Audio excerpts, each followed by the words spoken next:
Are we rolling? So, I'm really upset today, and I'm so upset about our people, Jewish people, who are so passionate on the far left. They're so passionate, and they have so much empathy that they've lost themselves, and they've turned everything upside down, and it's really getting to me. It's really getting to me. And so many of them are part of the Alphabet people. They're part of the LGBTQ people who are hated in the Middle East outside of Israel. And yet these are people who empathize severely with the people who would slaughter them. So when you say Alphabet people, I've heard people using this term a lot over the past maybe year. I think it comes from Dave Chappelle.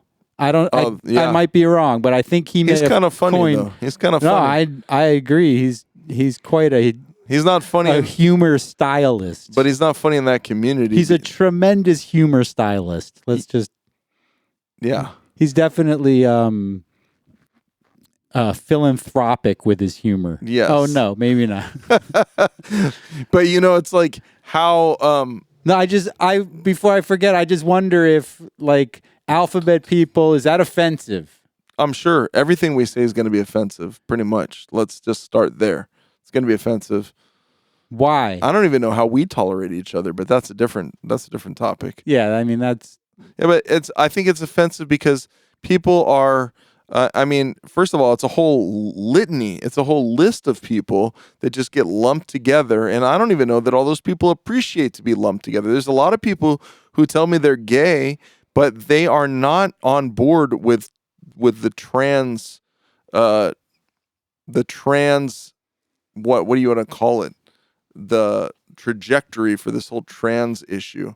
It's offensive to a lot of gay people. So it's like, I don't know that that's really appropriate to just lump everybody together, by the way, but we'll have to. That seems to be part of the whole thing. It's like categorizing people. Putting people on a shelf. And that's really what it is. And also putting ourselves in individualized identity pockets, And that people are part of a community. Like, if you, because of your sexual proclivities, that puts you into some sort of a community that's based on that, and you're not really part of the outside world. You're just part of a sexual world or an identity world, and that's your main thing that's happening for you. That's really who you are. And for a lot of people, I'm sure that's true. That's who they are. But to assume that just because people are laden with their sexual appetites or their confusion over what their gender is, that's who they are and they're part of some sort of a community. Nevertheless, these people, this is part and parcel for a lot of the way that a lot of people are thinking about themselves right now. And a lot of people are furious with me just for bringing this up. Wouldn't you agree? I'm sure a lot more people would be furious with you if they heard the things you said when the tape wasn't rolling. That's probably true too. And what we all say. And, we're trying to behave ourselves, and we're trying to be, I'm really filled with love, honestly, for all people. That's my first disposition. That's your personal brand. That's my brand. Yeah. But at the same time, You've been known to shower people with love. And I'm not kidding. Every Saturday we see you in shul, hugging some other senior citizen, getting covered in someone else's perfume. That's true. All the perfume. That should be we should add that that should be the P part of the alphabet, the perfumed people. No, but seriously though, everyone's name, everyone's story, you talk to everyone, and you are a highly empathetic individual one-on-one. And then you get in a room with me and you turn into some bigoted Jewish chauvinist settler. That's not really what it's about. And you know what? No. All those things are wrong. The usage of the word settler, that's another. The way that the English language has been bastardized and re-bastardized and turned upside down by people with an agenda, people not even understanding. They shouldn't have chosen the word settler today because people associate that with the Wild West and white people taking land away from the Native Americans. Well, I heard something where it talked about how settling the land was actually virtuous. Yeah. Where it was actually about doing something productive for your country and for your family. And for your people. And for your people. And this was about the American West, where there wasn't even a doctrine other than manifest destiny. They didn't even have Torah. Right. So yeah, of course, those people thought it was virtue, and now people are re-looking at that. And there was a lot of wrongs perpetrated by these people who came, and they looked at the natives as savages, of course. And there was disease that was responsible for killing so many people, and there were just so many animosities and hostilities. And then when you talk about the Israeli settlers, that's like the worst. And no, those people are being banned by a lot of Western countries. They won't allow if you were a violent settler, and that is such a small part, by the way, of the Israeli population, people who are violent. There's as many, per capita, maybe more mentally ill people in Israel as anywhere, right? I mean, But most of the people who are called settlers in Israel, they are not violent people, and they do not hate Arabs even. Most of those people are busy actually getting stuff done with Arabs. And people don't know that because they're so busy being distracted by the wrong English word in there. And it's kind of like what we're talking about. Well, the lens turns into the specific problematic incident where someone, commits a horrific act, a crime. Right, and that's a one-time deal. It's so seldom. You get groups like the Hilltop Boys who proclaim that their intention is to commit crimes. Not much different than one of the many, Palestinian freedom fighting groups. Of course. I mean, but the Palestinian groups, there's so many violent people in that society.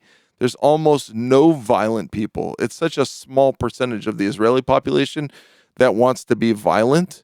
And right. So the lens focusing on it is such a distortion. It's totally distorted. The people who live in the area B, is it, that Israelis can live in, or is that area A? It's one of those. I can't keep track of. It's like these other letters. There's LGBTQ. Yeah, they're alphabet people. Let's just group them in with the alphabet people. That's its own alphabet. And by the way, I think it's area C that is the Palestinian-controlled areas, where you have the Palestinian Authority in the West Bank. Jews are not even allowed to visit. Yeah, but we can't feel bad for Jews because they're the settlers here. The Jews are bringing you back to earth. Clearly, just the oppressors. That's who they are, and they're worse than white people. And I will say that Jews have never had the benefit of being white people, and we're different. We're Middle Easterners who have gone home to our indigenous land. And if we talk about indigeneity, is that how you say it? Indigeneity. Indigeneity. I can't even say these words. I mean, that's a whole other topic. But the bottom line is the DNA of Eastern European Jews and Middle Eastern Jews is almost completely Middle Eastern and originates in the land of Israel. So if now we can swipe people's cheeks and we know that this is not made up malarkey. Okay, so Avi, if your wife would let you, would you be a settler? Absolutely. But I wouldn't call myself a settler. I would call myself somebody who's living in Judea. A Jew who's living in the Judean hills. Why are they called... What about on if you lived on the banks of Moab? Well, that would be across the Jordan River. And that's one of those boundaries that these protesters, they don't even know what the river is. They don't know what the sea... That's the East Bank. That's the East Bank. And by the way, our people lived on the East Bank also. Remember, there were the tribes? Yeah, they didn't want to cross. There were two tribes that wanted to stay on that side. But the deal is, if you wanted to live outside the land of Israel, you had to fight and you had to align yourself with the other tribes, the rest of the children of Israel, Bnei Israel, the Jewish people who were in the land. So if we want to live in Arizona or wherever we want to live, we have to align ourselves with the rest of the nation. We can't be people who are causing pain to the Jewish people. There's enough of that going around. Well, yeah, like you may cause pain by settling in the West Bank if your children grow up to become part of the Hilltop Boys. And that causes pain for the Jewish people because the lens gets turned. I mean, so I suppose there's some responsibility in it, but there's no question that there's an overemphasis on Jewish crimes. Look at what's happening in the International Court of, what is it? Superheroes? What is that? Totally. What was The that Hague. called? What was that place where Superman, the Legion of, where Superman hung out with Wonder Woman? Well, that's what I just want to focus on. Gal Gadot. Can we just go there and just Gal Gadot? Can we just hold on to that moment when they were unified? I'm sorry. Yeah. Anyway, you children of the '70s know what I'm talking about. Yeah. That awesome Saturday morning. You're showing cartoon. your age right now. Yeah, it was so glorious. So when that cartoon came on in the Justice League, wasn't that what it was? I think you might be right. Yeah, the Justice League. I was never into that kind of stuff. I was into real girls, not Wonder Woman girls. But that's so it's evolved to the Social Justice League now. Yeah, that's what it is. It is. It's so out there. You can't say anything or do anything today. And we're doing the opposite of that. We're saying stuff and doing stuff. That's what we're about. And we're not going to be held hostage to this disgusting rendition of our culture. Well, so as our culture is like in this culture war, in this kind of decay into, entertainmentism, whatever expectations people have of how their lives should be, it's not good enough here in the United States. It's not Western culture's pox on humanity. People are getting all up in arms, just like in 2016. That's true. When they said, if Trump wins, I'm moving to Canada. Yeah. If Trump wins, I'm going to the God's graced land of Mexico. Yeah, whether it's Canada or Mexico, or whether you want to leave. How about Colombia? Or Colombia. Oh, yeah, those great places. By the way, Colombia just came out in praise of... or in condemnation of Israel again. Just join that bandwagon. I'm sure they've been on that bandwagon. They just joined Brazil and everybody else. Anyhow, that's don't get me started. I just find it interesting that people want to leave, the only democratic republic that exists in such a thriving form, such a large, powerful country that provides such incredibly evolved services on every front for its citizens. People want to leave this country and go to a country that has cartels, governments controlled by cartels and corrupt families and all kinds of business and political structures. It's hard to believe. I mean, when you go to Mexico and you see how awful it is, not just the poverty, but the crime and the cartels and the... yeah, that's just absurd to me when people come and they're like, there's too many guns in the U.S. I'm going to move to Mexico. Yeah, I mean, the people are thinking that way. And I mean, we have a lot of criticism for our culture. That's kind of what this is about also. So let's not forget that we're the culture of sports, the culture of celebrities, the culture of screens, and keeping us engaged in social media. That is not the most virtuous kind of part of American society, but to take for granted the freedoms and the thriving culture that we have that's outside of that, and the infrastructure that we have in this country, and the law and order and sensibility and sensitivity that goes all the way back to the Federalist Papers from this country, even with the clowns that we have running for office in this day and age, to just kind of exchange that for wanting to go south of the border or to some other place. That's asinine. So what about north, though? What about Canada? Yeah, what do you think about the land of Jordan Peterson? It's not just a frozen turf up there, I guess. I don't believe that agriculture is a good business up there. There's maple syrup. I mean, maybe we could, cannabis. yeah. You could just smoke cannabis and you can freeze your balls off. You can drink, Canadian whiskey, and that's about it. And you can go skiing. So I don't know that much about Canada. I've been there a few times. I have a sense that it's like, oh, America's younger sibling. It's like almost the United States, but not. Yeah, like exactly. Like it looks like it. Some of the words they say are all until they say, schedule or Pennsylvania. Right. You think they're speaking English, and then they'll whip out a Pennsylvania on you. Pennsylvania. So are we ready to hear about some of this stuff? Yeah, I think we should bring in our special guest, Jordan Peterson. Oh, we couldn't get him yet. Wait, we're gonna have him. What? We're working on getting him lined up, but we really got somebody who sounds a lot like Jordan Peterson, doesn't he? Okay, as long as he sounds like him, we can tell everyone he really does. Dr. JP.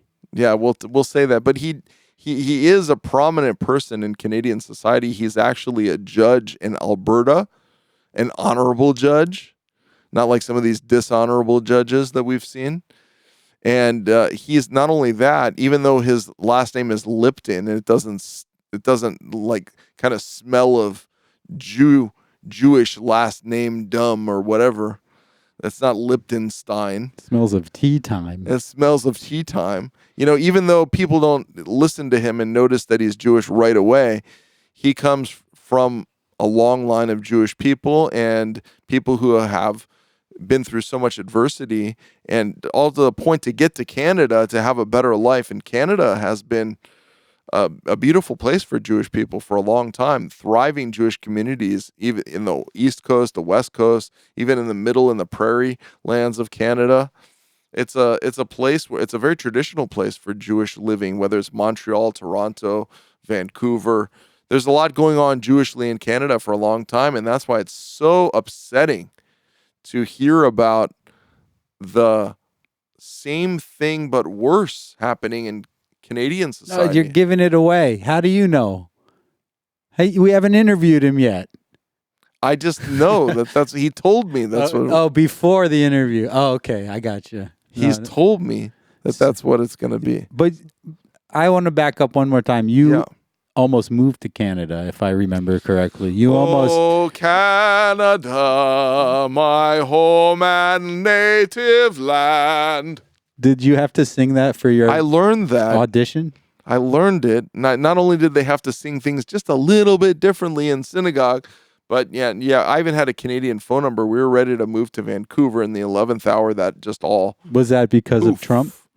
No, that was prior to Trump. That was back in 2011, 2012. Yeah. Was it because of Obama? It was because of the need to find a Jewish community that would be good to serve and that would work for our family. And it was a really thriving, had nothing to do with what was going on in the U.S. I never thought I would even think about. Honestly, my family worked so hard to get to this country. I wish that Israel existed at the time. Most of them came over in the late 1800s, early 1900s to this country. And we appreciate what this country has done, even though there were Jewish, there was prejudice against Jews and there were quotas. I never imagined that I would leave this country. And yet I almost left. I was negotiating a position for myself and for our family in Vancouver. So you love America, but you have a price. If they would have paid you enough, you would have immigrated and become Canadian. And that's what Las Vegas will do to you, apparently. They sent you down that gambling avenue. Yeah. But I hear clearly Hashem didn't want that for me. That's not, I believe in that. We'll argue how God factors into these things, but bottom line is I was thinking about going to Canada. I was not going to Canada because I was upset about the United States. If anything, I was upset that moving to Canada, I was going to have to go to the state of Washington to fill up our car with gasoline because it was too expensive in Canada. Yeah, but there were no jobs in Washington. I've That's been true. to the synagogue in Bellingham several times. Is that Bellingham or Bellingham? Pronounced properly, that- it's Bellingham. Is that kosher Belling kosher ham? Not at all. No, not at all. It's treif. Totally trafe. So you would move to Israel. You almost moved to Canada. Seems to me like you're ready to jump ship, I'm Rabbi. part of the problem then. Seems to me. I think it's different for Jewish people going home to our homeland, our indigenous homeland, rather than saying that we hate the United States. I think a lot of the people who came from the U.S. and made Aliyah, went up, arose, and went back to our native land, don't have a bad taste in their mouth at all for the United States of America. It wasn't about being persecuted or hating the U.S. or being upset about elections. It wasn't about that. It's just about there's a spiritual connection and an ability, and there's something that draws us. So it's a positivity, not a response, and not pouting and putting ourselves in timeout in Mexico or Canada or some other place, or going to an island far away. Amen.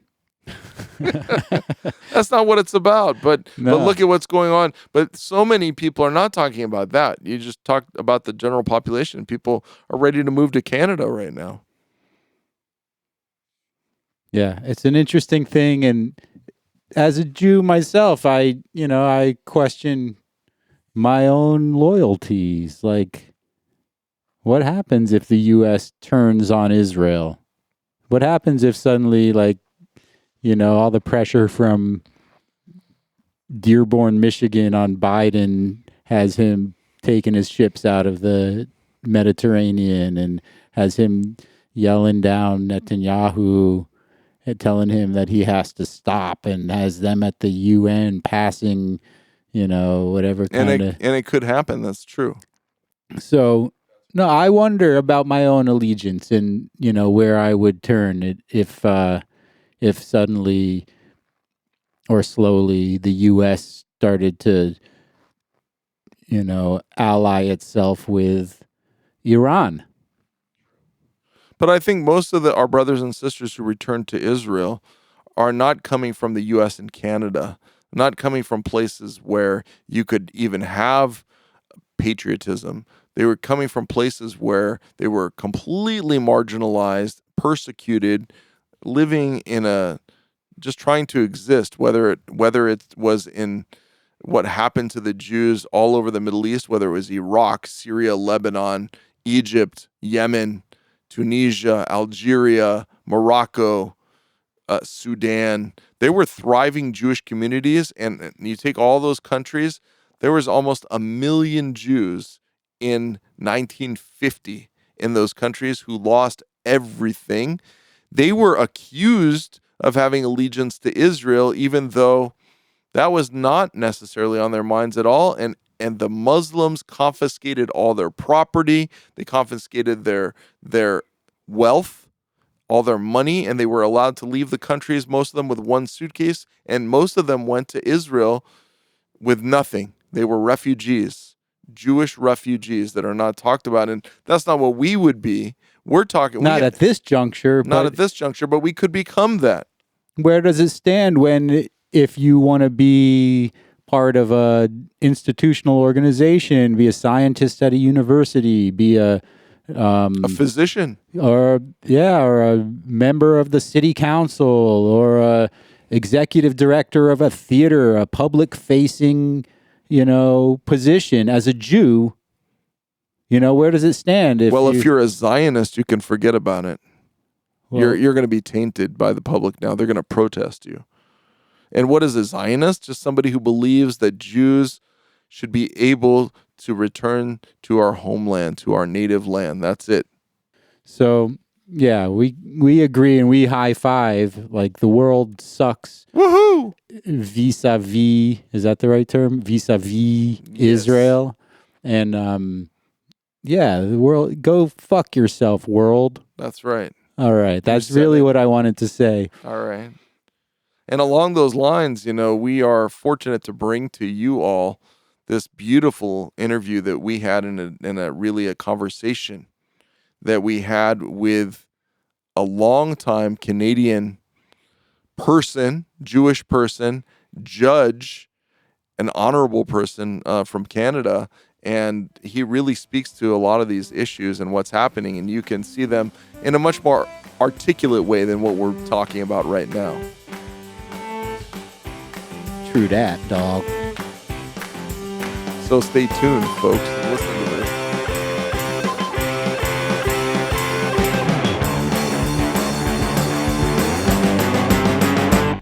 We have the distinct pleasure to speak with a Canadian judge, the Honorable Justice Stephen E. Lipton, who serves the Alberta Court of Justice. Steve has insight from beyond our border that may be surprising. Justice Stephen E. Lipton, welcome to the podcast. And thank you for the invitation. We want to ask you, since the horrific attack on Israel on October 7th, has the Canadian discourse regarding Israel and Jews shifted? It's definitely shifted to where it is these days on the spectrum. It's hard to say. It really bothers me, though, to read a lot of the news, to see that universities in Canada, similar to what's going on here in the States, have become very socially active in the sense that they are condemning Israel without bothering to inform themselves of what really has been going on and what is going on currently. For example, this morning, York University, which is a big university in Toronto and which used to close down over the high holidays because of the number of Jewish students, they found out this morning that the union, CUPE, Canadian Union of Public Employees, has been giving literature to the sessional instructors to get into anti-Israel information and courses that have nothing to do with the course. So, for example, an instructor teaching economics all of a sudden starts talking about anti-Israel propaganda. And this is provided to them by the union and told to talk about it. So I'm confident that the problems that are in the States are identical to the problems in Canada. McMaster University in Hamilton, very similar problems there. A university, TMU, I think it's called, used to be called Ryerson. This is where this letter signed by law professors came from, saying, let's contextualize what Hamas did. It's really not that bad after all. I was absolutely being disgusted. And of course, what worries me, and I am afraid, and I'm okay to admit that, is that the police response in Canada is unpredictable. What do you mean? Okay, let me give an example. Years ago, there was a major protest down at our city hall with Palestinians and their supporters on one side and Jewish people and supporters of Israel on the other side. And a non-Jewish family, the Hamilton family, one of them got punched in the face. It was a clear assault. And when they went over to the police officer who was there monitoring and said, what are you going to do? He said, it's your fault for coming down here to counter-protest in the first place. Which caused the chief of police, Rick Hansen, to say, oh, there was a mix-up in communications. I happen to know differently. I have a very good friend who was the head risk psychologist for the Calgary Board of Education and had inside information, told me that every police force in Canada had issued the same instructions to the police. Don't cause the Muslims to get outraged and act out. So if it's a minor incident, leave it alone. So they're afraid of the Muslim population. Exactly. So that was the reason. And Toronto, if you've read about it, the Jewish neighborhoods there, the pro-Palestinian rallies have been blocking bridges with access to the Jewish neighborhoods. The police set up 2 portable police station units where my brother lives in that neighborhood to protect them. There's been vandalism and threats, death threats in Toronto, even worse in Montreal, where they throw Molotov cocktails and other destructive items against the synagogue. So am I concerned? Yeah, because I think the police response is going to be very unpredictable. And have you seen a shift since October 7th? Do you think it's gotten worse?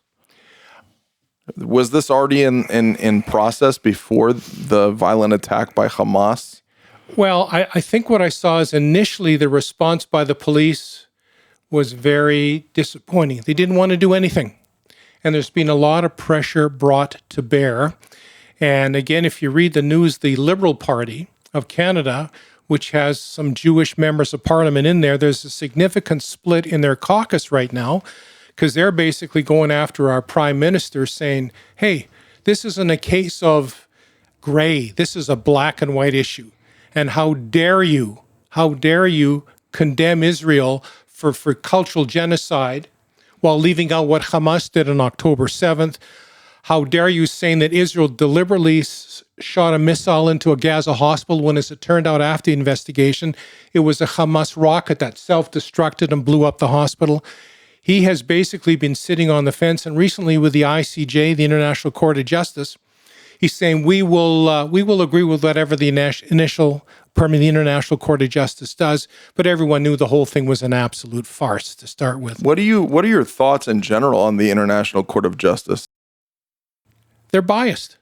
There was only 2 judges, one of whom was Ugandan, if I recall correctly reading the article, and his government disowned him. Her government, that's right. And her government, you're quite correct. It's her government, disowned her for doing what a judge is supposed to do, which is opining on the merit of the case, all right? But you can draw an analogy to all the courts in Canada, and we can get into that if you want. It's not about law anymore. That's what my former law professor told me. It's about social activism. And when you forget the facts and findings of facts and evidence and science, and you start judging emotionally, that's when all these issues arise. And that's a very big problem in Canada these days too. And it's very similar to what's going on in the International Court of Justice. I mean, Ireland wanted to join, South Africa. I mean, there is a number of countries. You know, it doesn't matter what a Jewish person does. They're wrong. And I often get the thought going through my head that doesn't the world just want us to walk into the gas chambers anymore singing Ani Ma'amin instead of speaking out? I mean, this is what the state of Israel is about, a place where Jewish people can go and live as Jews without having to apologize for being Jewish. So you're talking about a sort of general movement that maybe it's rooted in academia or in larger institutions as well, that where facts are no longer the source of motivation. We have this like narrative thing going on, feelings, someone's story about identity.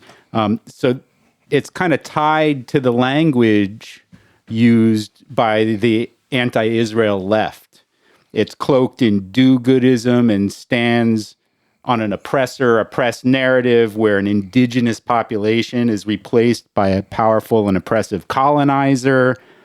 Within this structure, we see troves of anti-Israel protests in both the U.S. and Canada, outwardly and proudly calling for the destruction of Israel and often committing acts of violence and discrimination against Jews.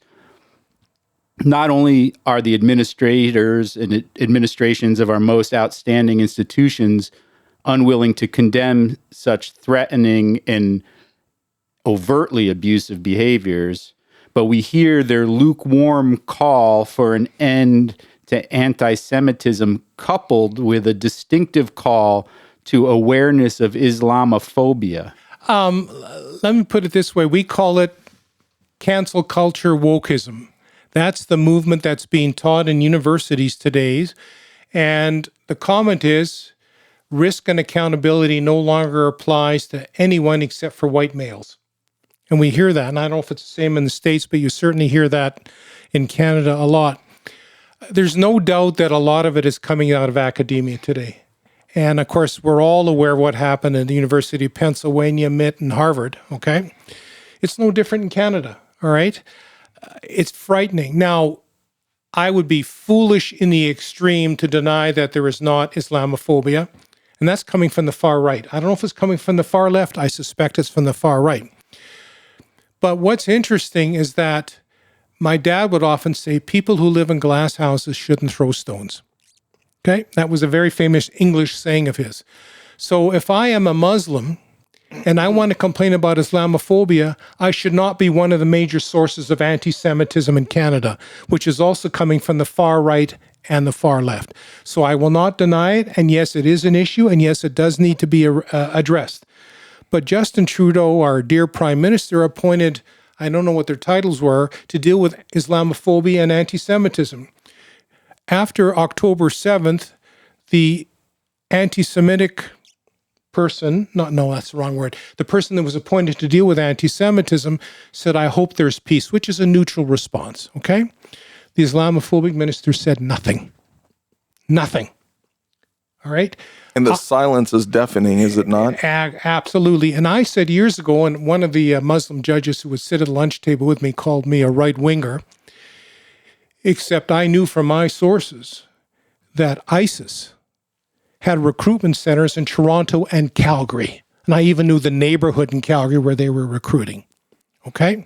And I also knew from this friend of mine who was the head risk assessor at the Calgary Board of Education that CSIS, which is our security, like the FBI, maybe Homeland Security, coming into every public high school in Canada and warning about Islamic extremism being fomented in all the schools. Okay? And he was also asked to go into a cultural Muslim school and say, how come 65% of the expulsions from the Calgary Board of Education are Muslims and they're only 10% of the school population? And he said, I'll tell you why. He said, you don't teach them to think. You teach them to memorize. And when they get into high school and they need to think, they can't. They do poorly on the exams and they threaten to kill the teachers and their families. So the imam who was at the meeting said, then we shall have to pray harder, clearly missing the entire point of calling him in. All right? My younger brother, who's a retired child psychologist, went in with a child psychiatrist and were told, can you talk to our students about the leading cause of suicide in teenagers? And they said, of course. And the imam said, can I read your speech? He did. He said, you can't talk about premarital sex and substance abuse because it's forbidden in the Quran. And they said, well, then we're not talking because the science says that these are two factors that are critical in dealing with teenage suicide and suicidal ideation. So I guess what I'm saying, again, in a long-winded fashion, yes, there is Islamophobia, but my message to people of the Muslim faith are also be cognizant of what you're doing to the Jewish people if you want to be taken seriously. So from the start of October 7th to today, I have seen a lot more pro-Israel dialogue come on stream, and I'm very pleased to see that. That's encouraging. I've read many, many letters. My older brother, who's a retired oncologist, wrote letters to the medical schools in Toronto and Calgary saying, you'll never get another dime from me. He was asked to chair a committee in anti-Semitism in the medical faculty of the University of Toronto. And he said no. And they said, why? He said, because you're going to take my report, put it on the shelf where it collects dust. You know what you need to do. You need to send the Saudi students home that are engaging in this behavior, and you need to fire, including tenured medical doctors, when they engage in this behavior. But I'm not going to play your game. And he wrote to the U of C Medical School. There was a Dr. Ted Rosenberg at the University of Victoria Medical School on the West Coast, resigned for identical reasons. You talk to the doctors today, and they'll tell you, Jewish doctors, they'll tell you, we're very frightened for the future. Because as we know, Jewish people often went into professions because they could only get so high in corporations, right? The very famous Jackie Mason line when he cracked his jokes. He said, they're looking for the key to the executive washroom. I'm looking for the key to the executive vault. That was a very famous Jackie Mason line. But what he was trying to say is if you were Jewish in banks and other companies, you were topped out. So what did Jewish people do? They became doctors, lawyers, accountants, engineers, you name it. Now, my brother is saying if they don't allow Jewish people in medical school anymore and you get a anti-Semitic doctor on your care, he said, I'm concerned as to the quality of medical care you're going to get. And Israel just announced, he's saying, all you Jewish doctors, wherever you live in the world, we will welcome you here in Israel if you want to make Aliyah. So UNRWA, it was recently exposed that some of their employees were actually part of the massacre on October 7th. on closer look, people like Hillel Neuer, I think I'm pronouncing his name right, from UN Watch, have shown how UNRWA is unique in that no other refugee population has a special envoy, first of all. And also, no other refugee population remains refugees for multiple generations. Defining Palestinian refugees to include descendants for multiple generations has increased the population from it was around 400,000 in 1948 that were displaced from their homes in what was Palestine prior, to now over 5 million people as refugees. With this increase in population, how can we take the international court as legitimate when they bring Israel in front of The Hague with accusations from South Africa, nonetheless, of genocide? Well, we all remember Kurt Waldheim, one of the original, and he was a Nazi, right? They discovered that. It doesn't surprise me. I mean, the struggle that we all have is we have offered peace to the Gazans a number of times. And I think the last time was 2005, 6, or 8. I can't remember the exact date. And Hamas said, get out of here, remove your army, leave us alone, and we will never attack Israel again. Well, we knew that was a broken promise, which of course feeds into my earlier comment is how do you make peace with someone that's already raised the next 2 generations of terrorists? I don't know how you do it. Hezbollah, I mean, what concerns me, and I'm sure it's crossed everyone's mind, is what does the United States do? And by the way, I have to commend the United States for being at the forefront.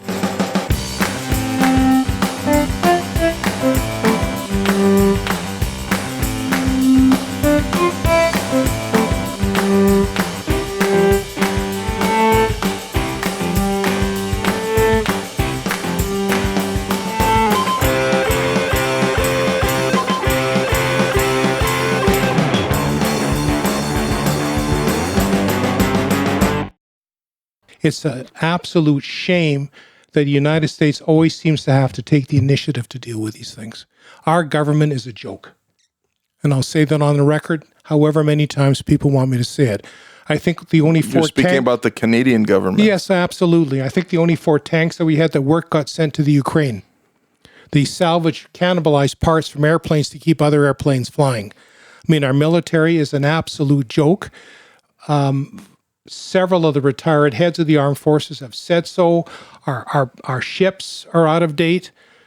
So I want to commend the United States for what they have done in leading the world. With the inability of the Canadian military to have any significant contribution, whether it's on land or in air or in the sea, Are you in Canada nervous about China coming into North America? The Chinese have been in Canada for a long, long time. They even have set up Chinese police stations within municipalities in Canada where they go out and antagonize and intimidate Chinese people that have moved from China to Canada to get involved in politics and try and change Canada's approach to dealing with China. Fascinating. I mean, I'm sure it's going on in the States, but at least there's some mechanism or mechanisms down here for investigating that. Basically, we're so overwhelmed that I don't know what we can do about it. But it is frightening. There's no doubt in my mind that China has significantly integrated itself into Canadian society. And again, I blame part of that on Justin and his dad, Pierre, who was in love with China and Cuba. Go figure, right?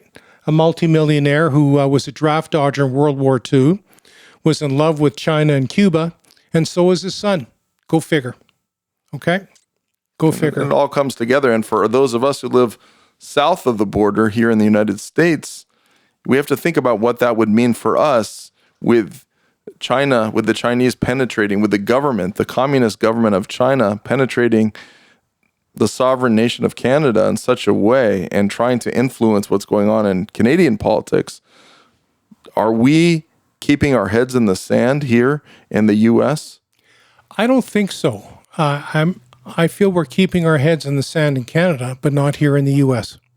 I think they're aware of the problem and they're struggling how to deal with it, but it seems that the U.S. has so many issues that they're facing with, which is why I'm angry that other countries haven't stepped up to the plate like the United States. From Mexico, you're getting the terrorists smuggling arms in with the help of the cartels into the United States. We know about the drugs and the weapons and so forth. In Canada, I think it's a lost cause, which is why, Rabbi, I mentioned to you probably a couple of Shabbats ago that my wife and I are seriously thinking of making Aliyah, because I can't believe how the quality of life in Canada has gone down, especially in the past 20 years. So you and your wife are considering moving to Israel. Tell us about that. Tell our listeners why. Well, again, we're looking around. The police's response to what's going on is unpredictable. There's anti-Semitism everywhere. Universities, governments are not coming down to universities saying, if you continue with this cancel culture wokeism, we're going to cut off your funding. So we're seeing populations, and I'll call them Gen Z especially, I think 18 to 22, or maybe, I'm not sure, 26, they're coming out with some very, very strange comments regarding the state of the world, and I find it particularly worrisome. And I see a lot of young offenders in my court, and frankly, the comments that are coming from them is very, very frightening. A lack of respect, not only for the courts, but for society in general. So yeah, that's why we just see the quality of life. And I know we have a socialized healthcare system, and while I will say that I'm happy we do, because I'm not very happy with the way the U.S. system works. Maybe that's about the only criticism I have of this country is the U.S. healthcare system. But it's being overwhelmed right now. And one of the reasons it's being overwhelmed is Justin brought in 1 million immigrants last year. Okay? He didn't ask if they had any job skills, where they were going to work. All right? So they come in. So now we got a housing shortage. I heard 10% of the 10,000 Syrians that he brought in are working. The other 90% are on welfare. Okay? 40,000 Afghanis. No security checks done on any of them, even if they could do security checks based on the countries they came from. But they are going to check out 1,000 Gazans that they're going to bring in. All right? And I can tell you that we had significant issues with Islam before we brought in another 51,000 Muslims. And I hope I'm not coming across as a racist. I'm just trying to be very straightforward and say, given the anti-Semitism that's going on, the problems that are being caused by Islam, even though they demand Islamic phobic whatever to protect them, the country has significantly gone downhill, and frankly, come next election, no later in 2025, if the public doesn't get their heads out of the sand and Justin is elected for a third term, that would definitely be the impetus for us to get out. There's no doubt about it. Sounds like we should be concerned about our northern border based on what you're telling me, not just the southern border. I love to read, and I read an article that was a U.S. congressperson or senator was talking about building a wall between Canada and the States, I think on Ontario and Quebec. I recall reading that very, very recently. And, I can understand why that comment is being made. Again, let me clarify. I'm all in favor of immigrants, and I don't care where you come from. But when you come into this country, other than help starting out, you contribute to the economy, and you don't cause problems. Rational policy as opposed to policy influenced by ideology. Exactly. And what the liberals are trying to do, and this is well known, is if they bring in people from a certain area of the world or certain religions into Canada, they have a greater likelihood of voting liberal. So you can influence the outcome of elections. And that's why they do by bringing in people from certain countries. But anybody that needed help. And here it comes back to us in a very ugly way.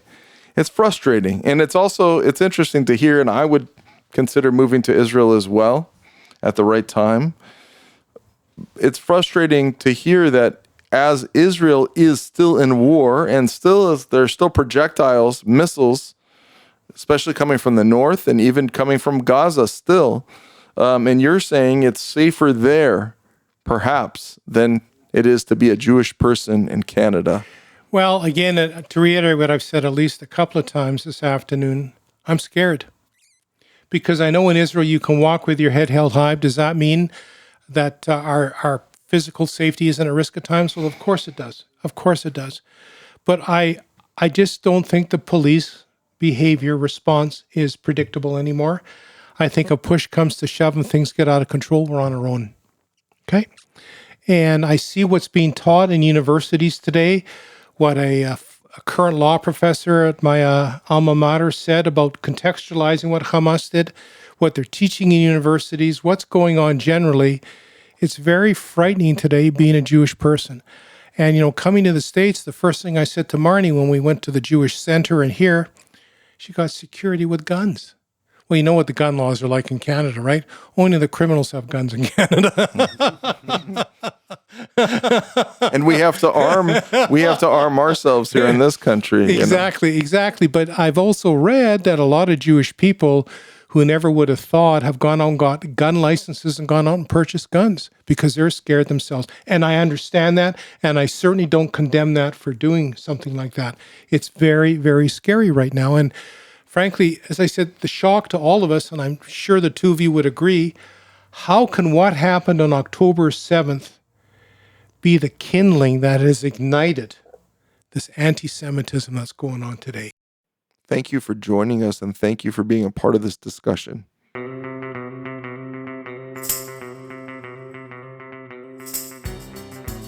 The question is, how do you feel about the genocide in Israel?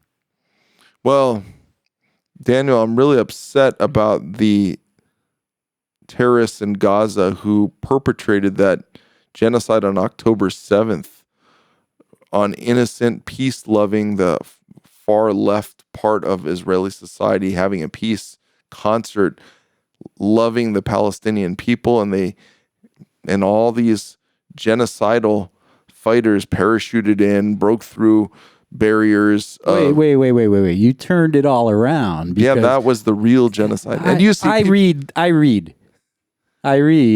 and I see, and I know the fact that Israel is committing genocide. Oh, and Gaza. you think that's what you think. That's why I question you. And that's the kind of nonsense that we hear. But really, Israel is trying to avoid civilian casualties. But when you start that that conversation, that's where it heads, and then you're placed on a shelf, and then you must love Trump because you just said that. So I need to commend you on your stance and your willingness to go speak to the city council and stand up there and talk about a realistic perspective on Israel and what the city council's role in such a thing should be, which obviously is a silly conversation, while you're being harangued by anti-Israel protesters. This is because I know you and I know how emotional this topic is for you. It's really incredible that you were able to just proceed with that and to stand there and take it and put forth things that really needed to be said in that tiny little sliver of time given to, one or two people to make a comment there. It was tough. It was way outside my comfort zone. I don't like to be in a place of animosity. I don't like to be in a place of tension where people are standing with their pitchforks, so to speak, and threatening you and trying to make you feel uncomfortable. I don't want to be in a place where somebody is trying to make me feel uncomfortable and putting me on the defense. And yet I didn't feel even necessarily physically safe. I feel so much safer in Israel than I do in downtown Tucson, which is a different topic. Even right now, I'm sure I would feel safer in Israel. And not as a Jew, but as any person in Israel right now, whether you're a Muslim, an Arab, Christian, Jewish, Druze, Baha'i, or if you're an atheist, whoever you are, you're probably going to feel safer in Israel than you do in downtown Tucson. And downtown Tucson is not Detroit. But it was hard for me to try to put my thoughts into 3 minutes because that's all they give the speakers. It's like an open mic. And these people are bombarding our city council, trying to get them to have a resolution on international events, trying to say Tucson wants to tell Israel that you need to have a ceasefire with Hamas, which is a terrorist government, a jihadist terrorist government that started this war. And Tucson has the audacity, people in Tucson, not Tucson, but jerks, filth, basura, ashpa, garbage. Well, so I even though I tend to be more vitriolically emotional when it comes to like knee-jerk responses, hearing you, I know you don't think of these people this way, actually. I know you don't think that they're garbage. Okay. I actually know this. The people are not garbage. You're absolutely right. The people are not garbage. The people, most of them are really trying to be decent, but they're misguided. Their concepts, thank you for clarifying that. It's their concepts that is garbage. The notion is garbage. The people are human beings created in the reflection of the divine. And that's hard to keep a hold of when we're with other people that make us feel uncomfortable. These are humans. They are holy, and they are agitating us right now, and it's tough.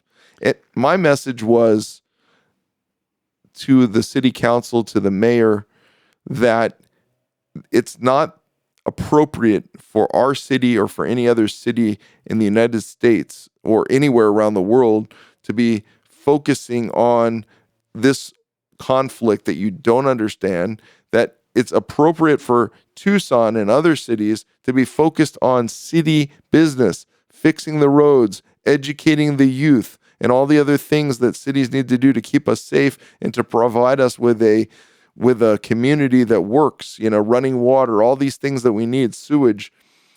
Keep the sewage away from us, folks. Yeah, and I don't need any more I don't sewage. need that. But instead, you have a disaster of people scolding the city council and telling them, come up with this resolution. And I had to be in this very uncomfortable situation and try to boil my talk down to 3 minutes. And how do you talk about the history of the Middle East? Why is there a conflict with Jews and Muslims and others in the Middle East right now? Why is there an Israel? Why are there a group that calls themselves Israelis? And why is there a group that calls themselves Palestinian? And why are there other identities? And why is there fighting? And why can't we just have peace? Why can't we have kumbaya? And we don't. And the lay people, they're not looking at the Israeli and Arab news the way that we do on an ongoing basis. They just hear whatever they hear from their favorite artists, whatever kind of music they listen to and the celebrities that they listen to. And if they hate Israel, they're probably going to think that that's the right thing to do also. And they have no idea the background and the people involved. And I have a little inkling on that and felt I had to say it, more than an inkling. Yeah, well, to hate Israel is to not know Israel, to not understand its historical relevance.